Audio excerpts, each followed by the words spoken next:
Hello বন্ধুরা, আবার চলে এসেছি একটি নতুন রেসিপি নিয়ে। হালকা মশলা দিয়ে মাছের পাতলা ঝোল। তো মাছগুলোকে ভালো করে ভেজে নিতে হবে। তেলটা কিন্তু যেন খুব গরম হয়, তারপরে যেন মাছটা ছাড়া হয়, তাহলে মাছগুলো ভেঙে যাবে না। তো মাছগুলো আমাদের ভাজা হয়ে গেছে। তো এরপর তুলে নেবো একটা একটা করে মাছ। এরপর মাছের মশলাটা তৈরি করার জন্য শুকনো লঙ্কা, রসুন, আদা, পেঁয়াজ, হলুদ ও জিরে নিয়ে পেস্ট করা হয়ে গেছে। এরপর আলুগুলো ভেজে নিতে হবে লাল লাল করে, সামান্য পরিমাণে নুন ও হলুদ দিয়ে।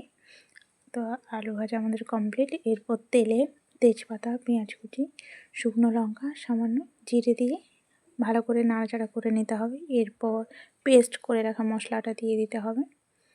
দিয়ে দেওয়ার পর হালকা জল দিয়ে আবার নাড়াচাড়া করে নিতে হবে।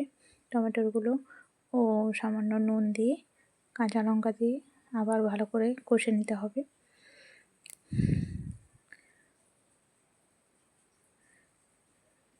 এরপর মটরশুঁটি ও আলুগুলো দিয়ে ভালো করে নাড়াচাড়া করে আবার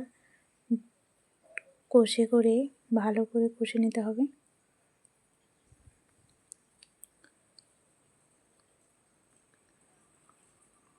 এরপর অল্প জল দিয়ে আবার নাড়াচাড়া করে নিতে হবে 10 মিনিট মতো।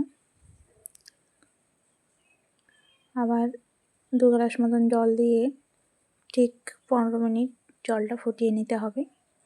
এরপর আলাদা পাত্রে মাছের ভাজাগুলো ভালো করে সাজিয়ে তার উপরে ধনেপাতা ছড়িয়ে নিতে হবে।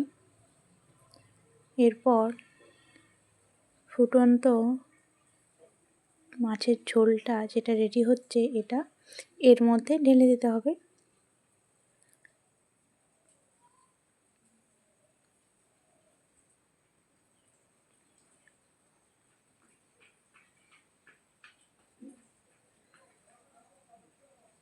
তো আমাদের রান্নাটা আজকে কমপ্লিট।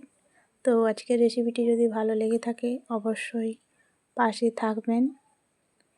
আজকে এই পর্যন্তই। আবার পরের দিন নতুন একটি রেসিপি নিয়ে আপনাদের সামনে হাজির হব। সবাই ভালো থাকবেন, সুস্থ থাকবেন।